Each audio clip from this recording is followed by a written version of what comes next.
What's up, my friends? It is Dreamfast, of course, and welcome back to another discussion video.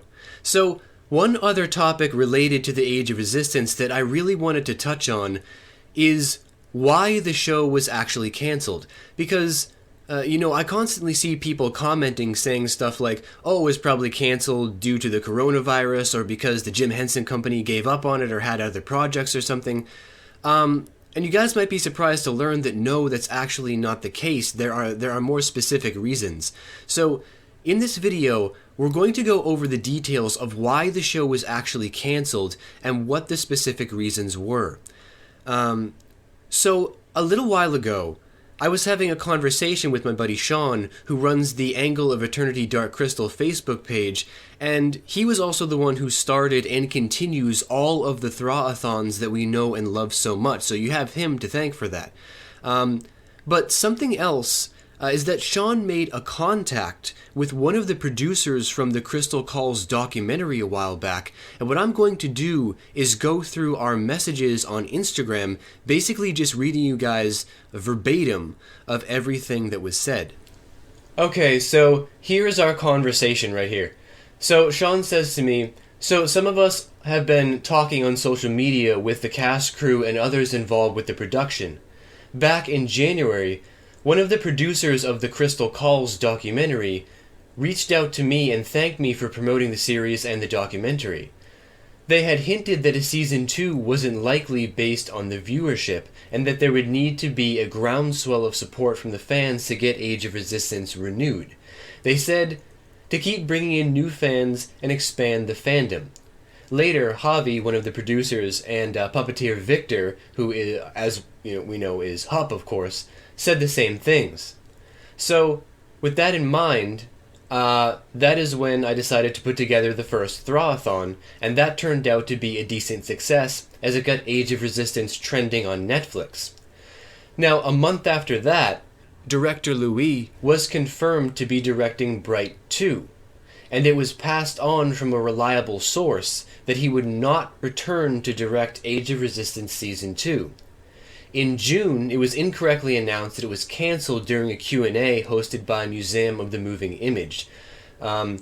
Someone in one of the groups reached out to the Jim Henson Company and was told that it was not cancelled, but that the cast and crew were encouraged to seek other jobs due to the pandemic, and that renegotiations were happening between the Jim Henson Company and Netflix. When we did the second Thraw-a-thon with the trivia and the fan art contest and the live streams, everything went well, but it was becoming clear that the fans were getting impatient. The Jim Henson Company then did the 1-year anniversary Q&A and ignored all questions about Season 2, and at this point it was looking unlikely that it would get renewed. A few hours after the Emmy win, I was posting messages of congratulations to the cast, crew, and production team. One of the comments that I had posted, it had said, "Congratulations on your Emmy win, here's hoping that Netflix takes notice and a renewal announcement is made." The response I got was, quote, "Don't get your hopes up, the decision was already made," end quote. Then that response got deleted before I could even screen capture it. I just want to comment right here that, that's very revealing, so you guys can see that the cancellation was happening long before any of us thought. This was taking place just months, 5-6 months after. And people knew that it was going to get canceled, but they couldn't say anything. I find it very interesting that people knew for much longer than everyone had thought. And so my response to him was basically, I understood all this, obviously, from a business standpoint, but something that still troubles me were the claims about the show's viewership. And I'd asked him, maybe I just had dark crystal glasses on, but I thought the show was really popular. Were the views really that low? And Sean said, Netflix was hoping for tens of millions of viewers. They needed that to get them their money back, which, again, that makes sense. But the problem was we had somewhere between tens of thousands and hundreds of thousands.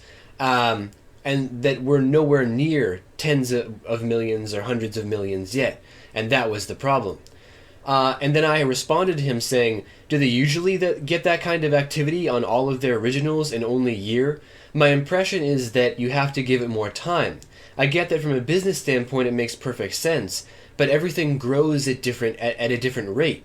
Maybe they'll renew it once it gets to be more popular. And then he said, most big hits like Stranger Things, they decide whether to renew a season within 30 to 60 days. And that, of course, is the downside of their binge watch model. And that's, again, what's so fascinating to me, guys. 30 to 60 days. That means that only a few months after The Dark Crystal came out, they were already in talks to cancel the show, and that is just astounding. So, as you all can see by this conversation, a lot goes on behind the scenes, and a lot went on behind the scenes for a long, long time. Netflix basically judged the show on its performance after only 30 to 60 days, and now it's clear why so many shows get canceled. I mean, they just don't give them a chance. You can't use the same charts and graphs for every single show. Not everything is going to be as successful as Stranger Things. You have to give everything separate amounts of time, and enough time to grow. So the real reason that it was canceled was because, they use the same system for every show, and it's not about the quality of the content, it's about the marketing. And that's what killed The Dark Crystal. Because, something else that Sean had mentioned is in a recent comment, was that they didn't market it to the right fantasy groups, like, the Dungeons and Dragons community, for example, right? They didn't market it to the right people. They should have realized that it was something special, and you have to market that to special people. You have to pay more attention to who you're promoting it to and why you're promoting it to. Because these arguments that they're still toting around, it's hard to sell people on puppets. It's not about the puppets. Just like I had mentioned in my last video, they're still trying to kind of carry this argument around with them about the puppets, about how it's hard to sell people on puppets. And that's just completely ridiculous. Think about it. Why would Disney Plus then approve Earth to Ned? Why would the original producer of Teenage Mutant Ninja Turtles be coming to the Henson Company to make another Turtles movie? Why did they approve Age of Resistance in the first place? Why is Baby Yoda so popular? Why do fans get upset when they replaced Puppet Yoda with CG Yoda in episode 1? You know what I mean? It's just, don't tell me that people don't love puppets. People love puppets. Why are the Muppets so popular suddenly once again, right? People love puppets. Dark Crystal Age of Resistance was a brilliant idea. They just didn't give it enough time to grow, and now it's flushed down the toilet. So, again, guys, it's up to us right now. It's up to the fandom. We have to be the 4-Thraw army right now. We have to show them that it was a mistake to cancel the show as long as the fan base stays strong. And as vocal as we were during the Age of Resistance, they have to bring this show back. They have to do something to please the fans. As long as we stay really, really passionate and rabid, about this right now, they have to recognize us. If we keep burning bright, they have to recognize the flame of resistance that we are. Stay strong, guys. Stay together. Stay supportive of each other. Love each other. Love this fan base. Buy a 4-Thraw t-shirt. Those are available now on my Teespring page. We got to get our army together. We got to keep our army strong. And yeah, that's going to do it for today's video, guys. Just wanted to give you guys a little inside perspective of those conversations that I had and the details around the discontinuation of the show.